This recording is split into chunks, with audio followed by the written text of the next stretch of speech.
Good morning, all dear students. I am Harshad Vishwakarma, and today I will discuss about a topic of class 9th and 10th, and topic name is rearranging. जो हमारा previous lecture था, उस previous lecture में मैंने जो discuss किया हुआ था रीअरेंजिंग की प्रीवियस बेसिक इन्फॉर्मेशन के बारे में डिस्कस किया हुआ था कि बेसिक इन्फॉर्मेशन क्या होती है, कैसे हम डिफाइन करेंगे किसी भी सेंटेंस में अगर जंबल वर्ड दिए हुए हैं तो उन जंबल वर्ड्स को किस टाइप से हम रीऑर्डर करेंगे और किस टाइप से उनको फ्रेम करके एक सिंगल सेंटेंस बनाते हैं, और वो भी meaningful sentence.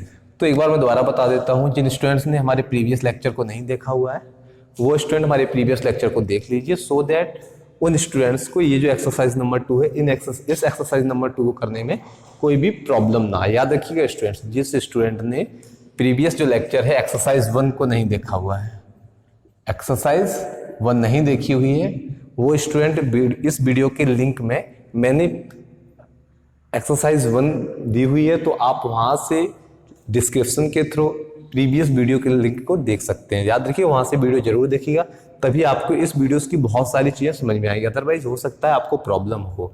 Okay student, start करते हैं। तो यहाँ पे जो फर्स्ट क्वेश्चन दिया हुआ है, thirst quenchers one of the watermelon best in summer as.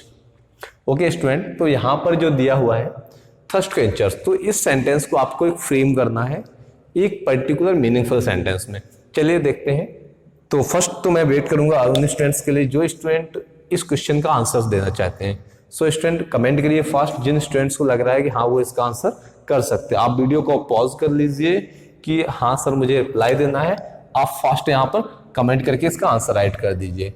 And student अब स्टार्ट करते हैं। जैसे मैंने प्रीवियस लेक्चर में मैंने आप लोगों को बताया हुआ था स्टूडेंट्स, याद रखिए जब भी हम सेंटेंस को जंबल वर्ड करते हैं, जंबलिंग करते हैं, उनको एक मीनिंगफुल सेंटेंस बनाते हैं, तो मीनिंगफुल सेंटेंस बनाने के लिए हमें क्या करना होता है, उस सेंटेंस का सबसे पहले में सब्जेक्ट फाइंड करना होता है स्टूडेंट। सबसे पहले हम क्या फाइंड करेंगे, सेंटेंस में सब्जेक्ट फाइंड करते हैं। चलिए देखते हैं यहाँ पर स्टूडेंट्स। ओके, यहाँ पे एक वर्ड दिया हुआ है थर्स्ट क्वेंचर्स। थर्स्ट क्वेंचर मतलब होता है प्यास बुझाने वाले। क्या होता है, प्यास बुझाने वाले। थर्स्ट मिस होता है प्यास, क्वेंचर्स मिस होता है बुझाने वाले। और यहाँ पर दिया हुआ वन ऑफ, एक है, द क्या वाटरमेलन, कोई भी वाटरमेलन है, वो बेस्ट में सबसे अच्छा, इन समर एज। चल अब वर्ड्स को थोड़ा सा फ्रेम करते। थर्स्ट क्वेंचर से नाउन है, सब्जेक्ट हो सकता है, बिल्कुल हो सकता है स्टूडेंट, सब्जेक्ट हो सकता है, नहीं हो सकता, हो सकता है। वन ऑफ है, ये भी सब्जेक्ट हो सकता है, ये भी सब्जेक्ट हो सकता है, नाउन दिया गया है। इसके बाद यहाँ पे द आर्टिकल, जनरली द के साथ कोई ना कोई हम अगर वर्ड यूज करेंगे तभी हम उसको सब्जेक्ट के रूप में यूज कर पाएंगे। नेक्स्ट यहाँ पर जो दिया हुआ है वाटरमेलन, क्या दिया हुआ है, वाटरमेलन दिया हुआ है। तो इसके लिए मैं स्टूडेंट आप लोगों को बता देता हूँ, यहाँ पर ये जो वर्ड है वाटरमेलन, ये सब्जेक्ट है और ये नाउन का काम कर सकता है। ये समझ में आ रहा हो, यहाँ पे ये नाउन है और ये सब्जेक्ट का काम कर सकता है। बेस्ट यहाँ पर एक एडजेक्टिव है। क्या है स्टूडेंट, बेस्ट एक एडजेक्टिव है। ओके स्टूडेंट, अब हम बात करते हैं इन समर एज। तो यहाँ पे जो हमें वर्ड मिला हुआ है, सबसे पहले मैं एक वर्ड को आपको बता देता हूं कि ये जो वर्ड हमें मिला हुआ है बेस्ट, क्या मिला हुआ है स्टूडेंट, बेस्ट। अब यहाँ पे वर्ड मैं मान लेता हूँ वाटरमेलन, तो यहाँ पर जो सब्जेक्ट के टाइप से काम कर रहा है वाटरमेलन, तो वाटरमेलन हमारे पास सब्जेक्ट आ गया। ये सभी को समझ में सब्जेक्ट्स को क्यों फाइंड किया, तो यहाँ पे वाटरमेलन है क्या सबसे अच्छा। अब याद रखिए मैंने आपको याद होगा एक आर्टिकल का एक टॉपिक पढ़ाया हुआ था, आर्टिकल के टॉपिक में बताया हुआ था जब भी कहीं पर सुपरलेटिव डिग्री दी जाए, क्या दिया है स्टूडेंट, सुपरलेटिव डिग्री। तो सुपरलेटिव डिग्री के केस में हमें क्या यूज करना होता है, आर्टिकल द। तो एक तो हमें एक वर्ड मिल गया द बेस्ट, क्या मिल गया, द बेस्ट। समझ में आ गया, इतनी बात समझ में आई, हमें द बेस्ट मिल गया, तो एक ये वर्ड खत्म, यहाँ से यूज हो गया, एक ये वर्ड यूज हो गया, एक ये वर्ड यूज हो गया। अब क्या best, one of the, one of the, तो ये एक डिग्री का एक टॉपिक है, उसकी कुछ सेंटेंसेस को यहाँ पर दिया हुआ है। तो यहाँ पर क्या हो जाएगा, watermelon one of the best. अब वाटरमेलन है तो वाटरमेलन इज, तो वाटरमेलन इज यहां से यूज हो गया, ये जो वर्ड दिया हुआ है वाटरमेलन इज, तो watermelon is one of the best. अब एक और वर्ड मैं आप लोगों को बता देता हूं, जब भी वन ऑफ दिया जाए तो इसके बाद जो नाउन आता है, याद रखिएगा स्टूडेंट, वन ऑफ के बाद जो भी नाउन आता है वो नाउन हमेशा प्लूरल होता है। क्या होता है स्टूडेंट, प्लूरल होता है।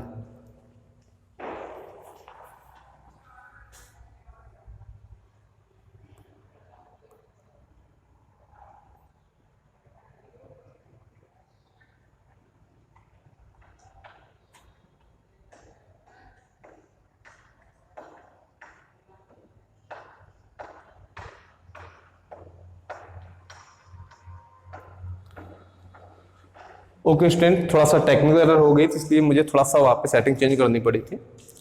तो यहाँ पे स्टूडेंट मैं आपको बता देता हूँ कि यहाँ पे जो मैंने वर्ड यूज किया था वाटरमेलन, तो यहाँ से हो गया watermelon is one of the best. अब मैंने आपको बताया था वन ऑफ के बाद हमेशा याद रखिए, जब भी कोई नाउन आता है वो क्या आता है, हमेशा प्लूरल आता है। वन ऑफ के बाद क्या आएगा, नाउन आएगा, प्लूरल आएगा। तो यहाँ पे जो वर्ड आ जाएगा one of the best thirst quenchers, क्या आ जाएगा student, is one of the best. अब ये बेस्ट क्या है, thirst quenchers, one of the best thirst quenchers. ये समझ में आया स्टूडेंट। वन ऑफ के बाद याद रखिएगा अगर कहीं पर भी प्लूरल दिया हुआ है तो यहाँ पे थर्स्ट क्वेंचर्स आ जाएगा। अब मैंने, आप लोग सोच रहे होंगे कि सर आपने यहाँ पे इसे सब्जेक्ट क्यों नहीं माना। यहाँ पे जो ये थर्स्ट क्वेंचर्स, ये प्लूरल है, क्या है, थर्स्ट क्वेंचर्स प्लूरल दिया हुआ है, और यहाँ पे वर्ब क्या है, इज है, तो सिंगुलर वर्ब के लिए सिंगुलर सब्जेक्ट होना चाहिए, और सिंगुलर सब्जेक्ट हमारे पास क्या है, सिर्फ एक ही दिया हुआ है, वाटरमेलन। तो watermelon is one of the best thirst quenchers. तो हमने क्या क्या यूज कर लिया, थर्स्ट क्वेंचर्स यूज कर लिया, वन ऑफ यूज कर लिया, द यूज कर लिया, एंड इसके साथ हमने वाटरमेलन यूज कर लिया, बेस्ट यूज कर लिया। अब हमारे पास वर्ड बचा हुआ है ओनली 2, तो इन समर। तो समझ में आ गया होगा स्टूडेंट्स, सभी को आई थिंक क्लियरली समझ में आ गया होगा मैंने इसको किस टाइप से फ्रेम किया हुआ है, किन किन बेसिक रूल्स को यूज किया है। एक और इसका मैं रूल बता देता हूँ, जब भी किसी सेंटेंस में, यहाँ पे बता देता हूँ, वन ऑफ दिया जाए, क्या दिया है, वन ऑफ दिया जाए, क्या दिया है, वन ऑफ दिया जाए, तो वन ऑफ के बाद याद रखिएगा नाउन जो आता है, नाउन जो आता है वो हमेशा क्या आता है, प्लूरल आता है, और जो वर्ब आती है वो हमेशा सिंगुलर आती है स्टूडेंट्स। तो ये आई थिंक सबको अच्छे से समझ में आ गया होगा। सिंपल तरीका समझिए क्यों आता है। जैसे मैंने सपोज यहाँ पे यूज किया one of the player, one of the player, मैंने यहाँ पे मान लीजिए सिंगुलर यूज कर दिया, ध्यान से समझिए स्टूडेंट, बहुत बड़ी चीज नहीं है, छोटी है, समझ में आ जाएगी। यहाँ पे वन ऑफ दिया हुआ, तो यहाँ पे जो प्लेयर है, मैं अगर एक प्लेयर है ऑलरेडी, सिंगुलर प्लूरल का मतलब क्या होता है, वन, यहाँ पे ये सिंगुलर वन प्लूरल प्लेयर है, तब जब यहाँ पे ये सिंगुलर वन प्लेयर है, तो यहाँ पे हम डायरेक्टली तो कह पाएंगे ना कि ये एक है, तो एक में से हम एक को क्या निकाल पाएंगे, जब मिनिमम 2 तो होने चाहिए ना, जिसमें से हमें एक को फाइंड करना, तो यहाँ पे हम क्या राइट करेंगे, वन ऑफ द प्लेयर्स। तो आई थिंक ये आपको समझ में आ गया होगा। तो यहाँ पे जो नाउन आएगा वो प्लूरल आएगा, तो यहाँ पे हो गया one of the players. I think सभी को स्टूडेंट समझ में आ गया होगा। अगर किसी को फिर भी समझ में नहीं आ रहा है स्टूडेंट, याद रखिए कमेंट आप करके नीचे बता दीजिए, सो दैट मैं चेक करके आपको रिप्लाई कर दूं। वन ऑफ द प्लेयर्स, अब यहाँ पे वन ऑफ द जो प्लेयर्स दिया हुआ है, अब यहाँ पे प्लेयर्स में से एक, प्लेयर्स में से एक, तो यहाँ पे जो वर्ब आएगी वो एक, बात तो एक ही हो रही है ना, बहुत सारे प्लेयर्स हैं, बहुत सारे प्लेयर्स हैं, उन प्लेयर्स में से बात हम किसकी कर रहे हैं, सिर्फ एक प्लेयर की बात कर रहे हैं, तो यहाँ पे जो वर्ब आएगी वो सिंगुलर आएगी। बहुत बड़ी चीज नहीं है स्टूडेंट्स। तो आई थिंक याद रखिए स्टूडेंट, आप लोग नोट और पेन हमेशा साथ में रखा करिए, जो भी चीज समझ में आए तुरंत आप उसको नोट डाउन किया करिए, वीडियो को पॉज कर लिया करिए और वहां पे राइट कर लिया करिए। ओके स्टूडेंट, अब इसके बाद यहाँ पे सेकंड क्वेश्चन है। ओके स्टूडेंट, चेक करते हैं कौन सा स्टूडेंट इस क्वेश्चन का आंसर देना चाहता है। फास्ट आप कमेंट में राइट करिए कि हाँ सर मुझे इस क्वेश्चन का आंसर आ रहा है। जिन स्टूडेंट्स को आ रहा है फास्ट कमेंट करके बताइए, मैं चेक कर लेता हूँ एक बार।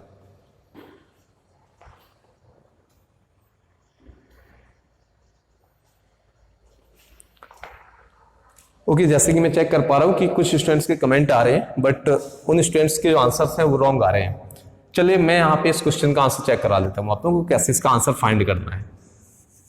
यहाँ पे स्टार्टिंग से वर्ड चेक करते हैं, कल्टीवेटेड, क्या दिया वो कल्टीवेटेड, और ये वर्ब है, क्या है वर्ब है। इसके बाद ये प्रीपोजिशन है, और प्रीपोजिशन जनरली सब्जेक्ट नहीं बनता है। 96 कंट्रीज दिया होगा, क्या दिया हुआ है 96 कंट्रीज, हाँ ये आपका सब्जेक्ट हो सकता है, ये सब्जेक्ट हो सकता है क्योंकि ये नाउन है। इट यहाँ पर सब्जेक्ट हो सकता है क्योंकि ये प्रोनाउन है। तो आई थिंक ये सबको समझ में आ गया होगा। अराउंड भी यहाँ पर प्रीपोजिशन है, इज यहाँ पे वर्ब है, और बर्ड यहाँ पे नाउन है, तो ये सब्जेक्ट हो सकता है। अब समझिए, सबसे पहले तो आपको यहाँ पे जो वर्ब दिख रही है, वर्ब का कोई मतलब ही नहीं है, डायरेक्टली वर्ब यूज नहीं कर पाएंगे। यहाँ पे 96 कंट्रीज को थोड़ी देर के लिए प्लूरल रख लेते, प्लूरल दिया हुआ है, और हमें प्लूरल वर्ब नहीं दिख रही कहीं पे, हमें कहीं पे प्लूरल वर्ब दिख रही है, नहीं दिख रही है। तो हमारे लिए चीजें बहुत ज्यादा क्लियर होगी, इसमें तो कुछ करना ही नहीं है स्टूडेंट। तो हमें सब्जेक्ट मिल गया इट और एज, क्योंकि इट सब्जेक्ट है, प्रोनाउन भी है, और हमारे पास वर्ब भी है सिंगुलर, तो इट इज। समझ में आ गया स्टूडेंट को। It is. अब यहाँ पे इट ये कौन है? ये है वाटरमेलन। वाटरमेलन इट है, तो इट इज, इट ये किया जाता है क्या? कल्टीवेटेड, कल्टीवेटेड, ये कल्टीवेट किया जाता है। अब इसको जब कल्टीवेट किया जा रहा है कहां पर? वर्ड में, इन द वर्ड। अब ये वर्ड में कितने? अराउंड, लगभग। अराउंड मीन्स होता है अप्रॉक्स। क्या होता है? अराउंड का मीन्स होता है, आप याद रखिए अराउंड को अप्रॉक्स के सेंस में यूज करते हैं, किसमें? अप्रॉक्स, या फिर एवरेज बात कर सकते हैं। तो यहां पे it is cultivated around 96 countries, 96 countries. अब 96 कंट्रीज कौन सी? In the world, in the world. समझ में आया स्टूडेंट्स आपको इस क्वेश्चन का आंसर क्या हुआ? It is cultivated around 96 countries in the world.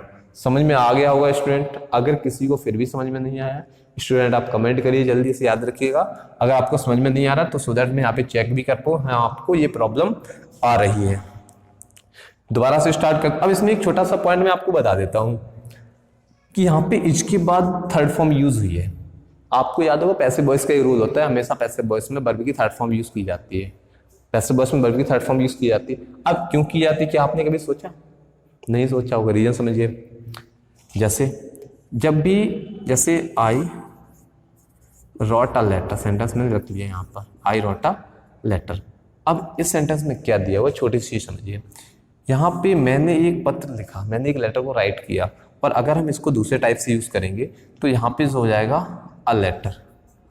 A letter was written by me. ऐसे ही आप लोग बनाते हैं, बेसिक है, आंसर्स बहुत ज़्यादा डिफिकल्ट नहीं है। अब यहाँ पर जो दिया हुआ I wrote a letter, a letter was written by me, तो यहाँ पर मैंने ये लेटर लिखा डायरेक्टली, यहाँ पे चीज़ें डायरेक्ट बताई गई। वहाँ पर क्या हुआ? लेटर को लिखवाया गया है। लेटर को लिखवाया गया है किसके द्वारा? मेरे द्वारा लेटर को लिखवाया जा रहा है। तो इसको थोड़ा सा समझिए आप। तो यहाँ पर इसको कल्टीवेट करवाया जा रहा है, मतलब इसको कल्टीवेट किया जाता है किसी दूसरे के द्वारा। किसके? किसी दूसरे के द्वारा। तो यहाँ पर इन्होंने दे या संबंध को डिस्क्लोज नहीं किया है। समझ में आ गया? यहाँ पे इन्होंने संबंध को डिस्क्लोज नहीं किया है। जैसे कि पैसिव वॉइस का रूल होता है, अगर पैसिव वॉइस में बाई के बाद संबंध, somebody, याद रखिएगा स्टूडेंट्स, ये वर्ड याद कर लीजिए, आप राइट भी कर सकते हैं। somebody, them, us, ये कुछ कॉमन वर्ड्स हैं। पुलिस होता है, पब्लिक होता है, ये कुछ कॉमन वर्ड हैं। ये याद रखिए पैसिव वॉइस में बाई के बाद यूज नहीं करे जाते हैं। बहुत अच्छे से याद रखिएगा स्टूडेंट। तो ये पॉइंट आप लोग याद रखिए। जब भी मैं कोई चीज इरेज कर देता हूं तो आप उसको वीडियो को बैक कर लिया करिए, पॉज कर लिया करिए, सो दैट आप उन चीजों को दोबारा देख पाएं। अब हम बात करते हैं इस क्वेश्चन। तो ये स्टूडेंट को सभी को समझ में आ गया होगा। It is cultivated around 96 countries in the world. अब इस क्वेश्चन का आंसर देखते हैं कि कौन कौन से स्टूडेंट इस क्वेश्चन का आंसर देते हैं।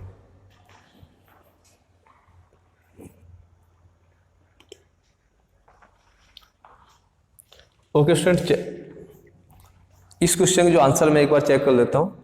ओके, तो जस्ट फास्ट कमेंट करिए जिन स्टूडेंट्स को इस क्वेश्चन का आंसर आ चुका है। मैं थोड़ा सा वेट कर लेता हूं।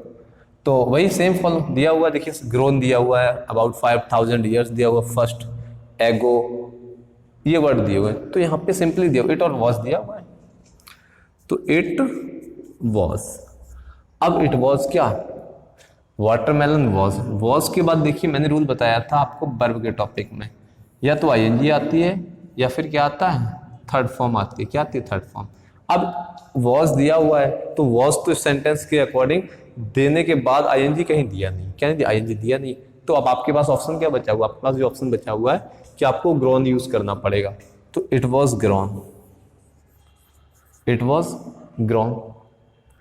अब इट वॉज ग्रोन, अब ये कहां पर? फर्स्ट, ये सबसे पहले ग्रोन किया गया। It was grown first.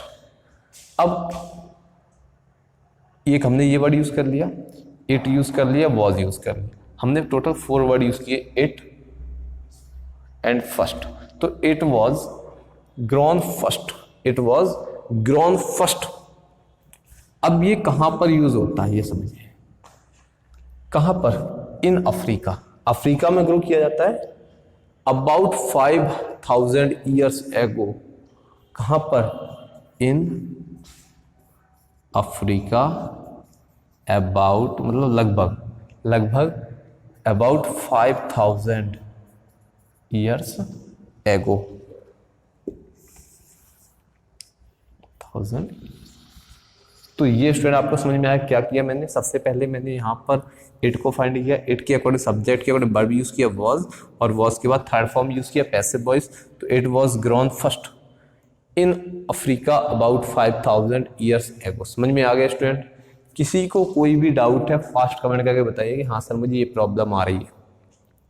Next, इस क्वेश्चन का आंसर आप लोग बताइए, कौन बताएगा फास्ट? क्योंकि इस क्वेश्चन का जो रूल है ये मैंने लास्ट वाले लेक्चर में बहुत अच्छे से समझाया हुआ था आप लोगों को। इस क्वेश्चन का मुझे आंसर एट एनी कॉस्ट, जितने भी स्टूडेंट इस लेक्चर को देख रहे हैं सभी स्टूडेंट को मुझे आंसर चाहिए। कैसे भी आप लोग राइट करो।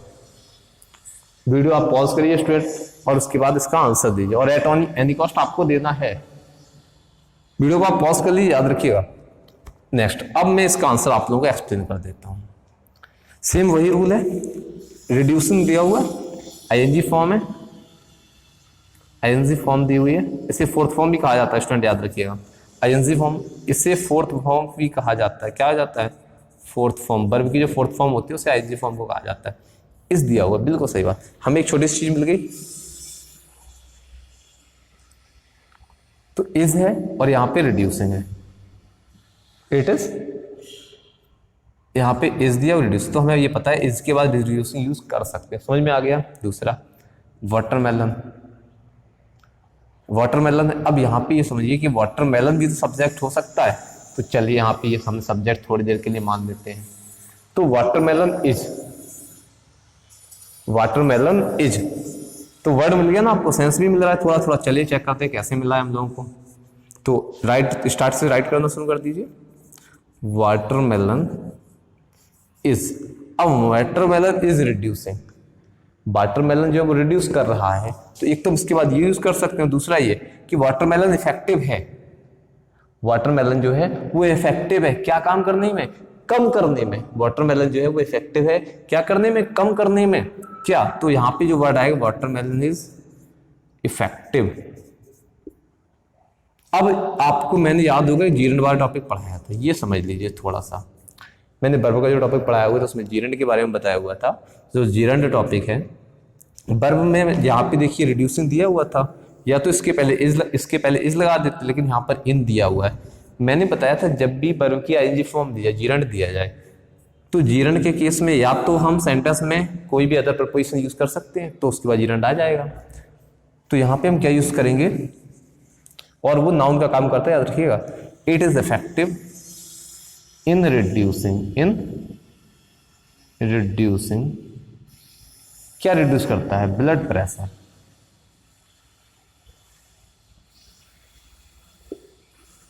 स्टूडेंट्स समझ में आया? आज का जो लेक्चर था मैंने आप लोगों को एक्सप्लेन किया हुआ है।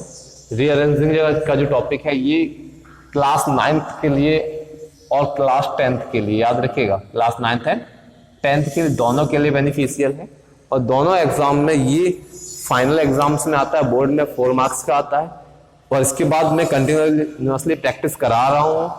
तो स्टूडेंट याद रखिएगा, जो मैंने ये रूल इसमें दिए हुए हैं उन रूल्स को फॉलो करिए। जैसे मैंने अभी जीरेंट का एक रूल बताया हुआ था, जिन स्टूडेंट ने हमारा प्रीवियस लेक्चर नहीं देखा हुआ है उसका लिंक मैंने डिस्क्रिप्शन में दिया हुआ है, आप उस लिंक के थ्रू वीडियो देख लीजिए। और फिर भी कोई आपको प्रॉब्लम आती है आप कमेंट करके बताइए, सो दैट मैं आपको उस पर्टिकुलर डाउट को क्लियर कर सकूं। Okay students, thanks for watching.